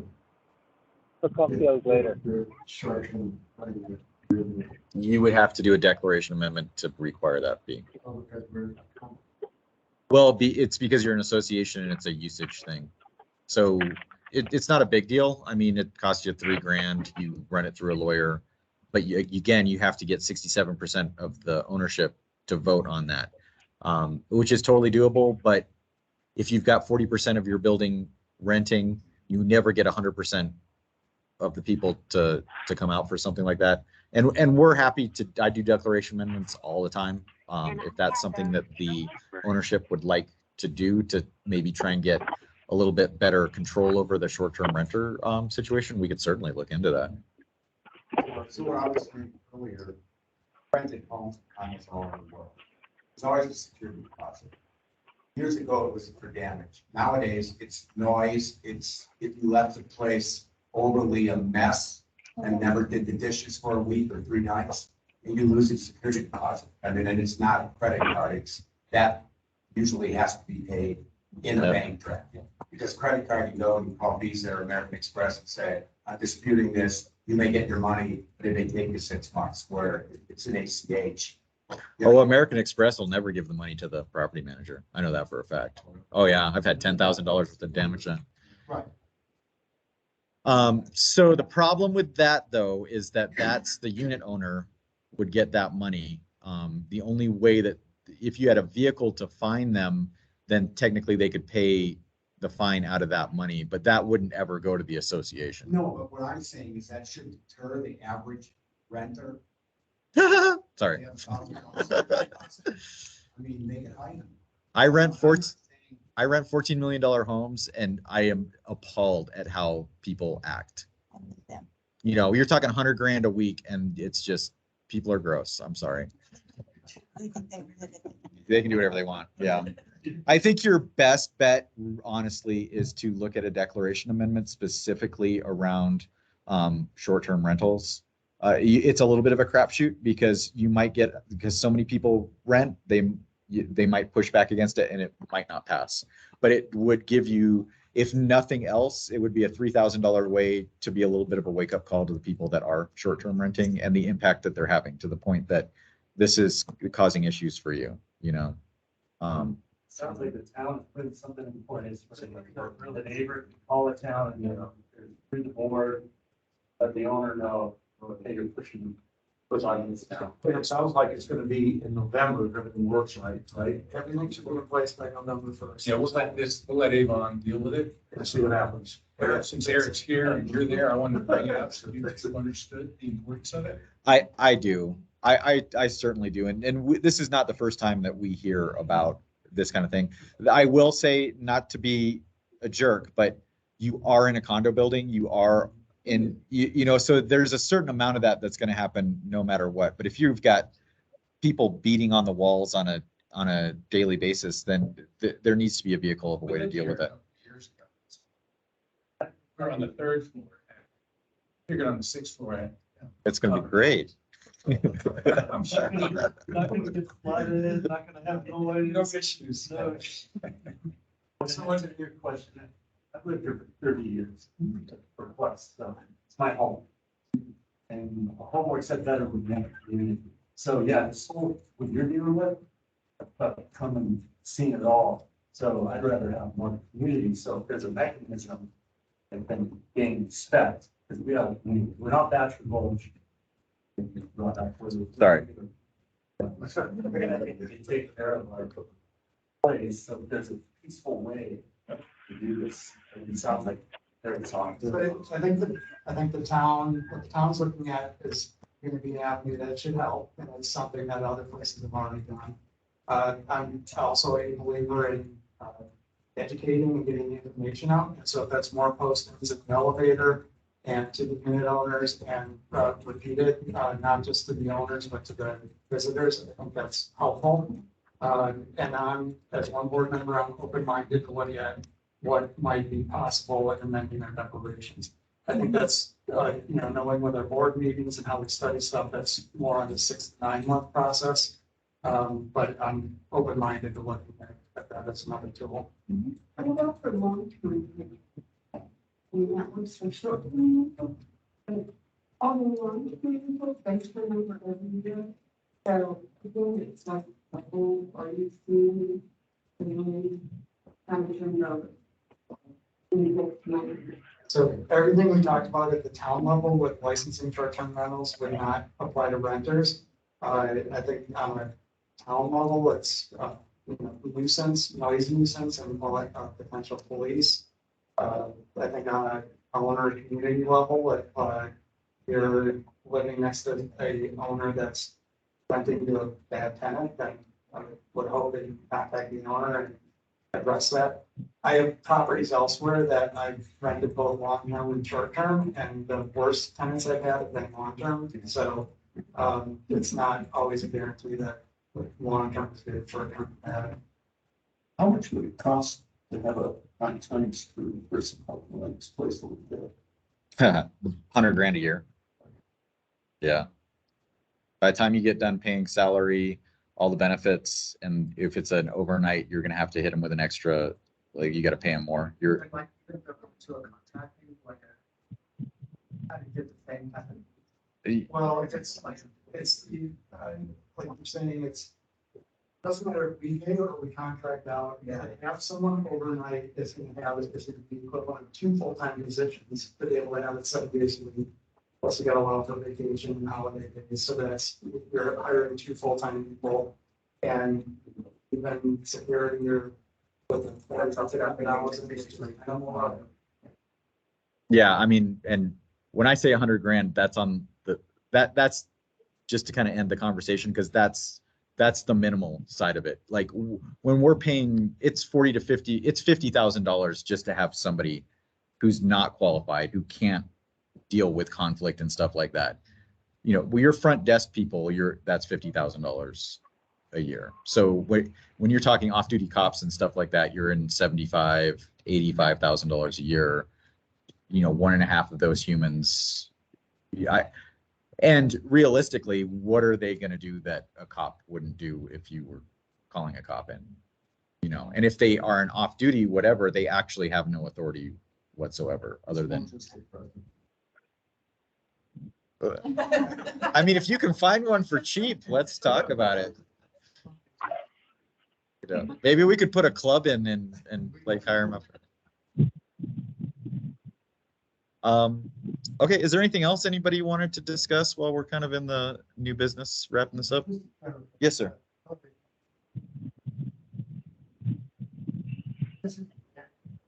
No, this is just the summer. We'll have another, and it's January now. We keep I think we're gonna keep, yeah, in January. Because that's tied to our. I apologize, because I think this got, you might have got the. Chris was working. Yeah, No, this is not the end. The Yeah. first meeting for Yeah. So. Correct, because that's when we build and the board approves the budget. This is more of a town hall. Let's all sit down and talk story and, you know, yell at me if you need. I really appreciate board and Nolan's job. That's a lot of work. Digging into the history, which most people have interest in. And these, like, you guys, this is a hornet's nest. It's frightening. I'm not, I'm barely know it, but that's a challenge for this side of the building, the age of the building, production. Just dealing with the people, the pandemic and everything. You got a phenomenal job. I think I would sit there, I think everybody appreciates what you're doing. And you see our values rising in the market. I'm sure I'm speaking for everyone. We desire to maintain a quality 3.5, 4-star building to match the prices, like Jack said, so it's the leveling out. And you wonder from that, the motorcycle, this is motorcycle in the garage, and I hadn't been used in time. And all those old bikes. I walked that kid out, that's it. So. That's a nice segue. So. That's one of the things that we're doing this summer is we are going through and editing. So Chris has already put out a couple of rounds of you need to register your bike. So we've given everybody plenty of opportunity. The next thing we're going to do is anything that's not registered, we're cutting locks and getting rid of it. We'll probably see if we can donate it to, you know, if somebody will take it. Got that big investment. They sold years ago. Yeah. Kids grew up and they're not on that kid's bike anymore. Yeah. So we've been tackling area by area, and the bikes is the next one. We went into the triangle and cleared all that out in anticipation of possibly turning that into our ski locker area. And then like I said, we're power washing the entire garage now. Once that's all cleaned out, the next step is, because we blew the dust off the bikes, or I hope they did. And then we'll go in, see who's actually registered. Anything that's not registered, we're going to pull it all out. We'll probably put out one final blast, take a picture and say, if your bike's in here, come get it. You got a week or it's going away, and then we'll donate them. And I think that'll free up a bunch more space for people to put more stuff in. Better lighting around it. So you sit the really nice LED lights throughout. If we could get more of them around the elevator shafts down at the ground level. The ski locker entrance, dark, dangerous. Just walking around the elevators at night. So you're talking about Ceiling lights. just, okay. More of I those think he's LEDs. talking about outside the door, so not where the elevator Yeah. opens. Because we did a first round. Oh, yeah. And then there were dark spots. So then we went back and put more in. I noticed that on Lisa. Yeah, so you're saying that there's areas more by the doorways into the elevators that need lighting. Yeah, Okay. Commercial side, Oh. residential side, all around the elevators. That's where you have time usually. It kind of became the lighting. Yeah, you're the lighting guru. But it's funny, I was going to talk to you about that because we were walking around it the other day and we're like, man, it's dark in here. Okay, so, and I just want to say that, you know, the last few years, obviously, we've had COVID. There's been a lot of, nobody could go anywhere or do anything. And there were quite a few comments on the survey about, you know, doing things as a building that we used to have more interaction with everybody else. Now everybody's kind of separate and stuff. And we do want to get back to that. So obviously not this meeting, but starting in January, we would like to, you know, after the meetings, have a social hour or whatever, so that we get back to that. Because that was always a very nice thing with the other meetings, is at the end, you know, people could sit down and talk and bits and all that kind Are of you stuff. satisfied with drinks? Yes. No. No, you are. That was. Oh, yeah. Yes, sir. So, Where we got 250. Yeah, all what it's all the bicycle. Reasonable solution, but there is no. Was that since anything got it done on labor and everyone wanted to have their bike up there, they got a label with the unit number and the date. And that was put on the bike. So years later, as you said, people come and go, and there's on the labels there, you can so and so, and it's dated 2018, 2019. I think we have stickers that have, yeah, there's a registration sticker. Yeah, there's a registration, every bike that's registered gets a sticker that has that, like that's tied to that. If no sticker, she'd go, gone.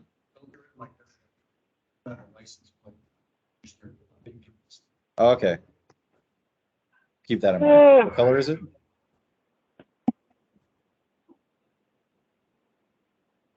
Okay. Anything else, you guys? anybody? Oh, there was a question about smoking. Do you want to answer that? I'll let you answer that because, yeah. Can you smoke on the balconies, I think was the question. I believe you can. No, the entire building is? Oh, okay. Thank you for informing me. This is a no smoking building. Can you smoke? The answer is no. Yeah, no smoking anywhere on the premises, just to clarify that, anywhere. Is that from? But is that from the, oh, sorry. The construction guys? It's the Slifer Realtors, dirty people.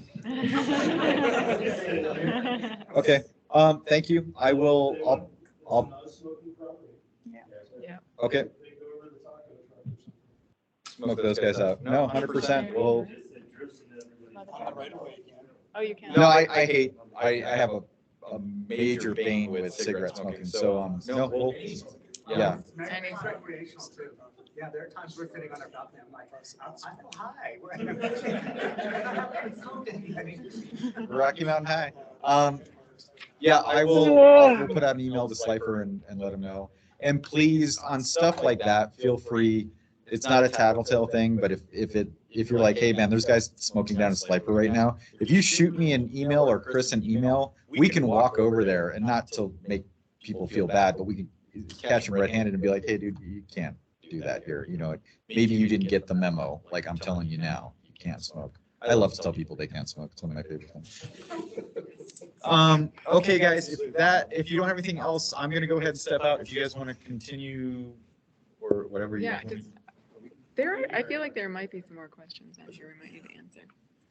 If there's more questions, I'm willing to hang out. But I do have to get out of here. I think let's just make sure. Was this recorded for minutes for everybody? Yeah. Yes.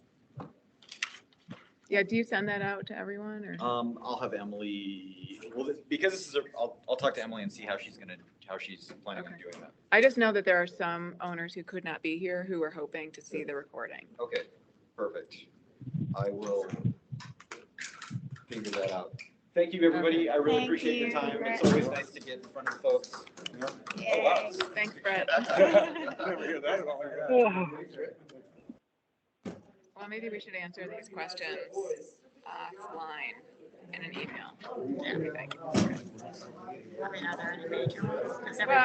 there was a rental use of units. It sounds like those fail units were too loud, which I didn't know, so we'll.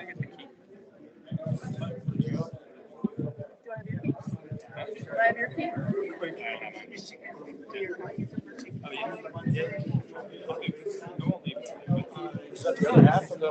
Yeah, this is my husband. Steve. This is Ron. Hey, Steve. Hey, Ron. Nice to meet you. I think I've seen you a couple times walking in the back. Very good. Cool. All right. Well, Thank I you. think we kind of answered that with Yeah, Eric's. I think we did. We could maybe. We can maybe sit. Say, and then we can just say we meet in August. Yeah, let's do that, if Eric has time. Oh, talking about the actual lock stuff. And then she ate all the dead. Okay, to everyone who joined us online, we will respond to these questions directly because everyone has left the meeting, and you're welcome to contact us directly as well. Thanks for attending. What I got here, and this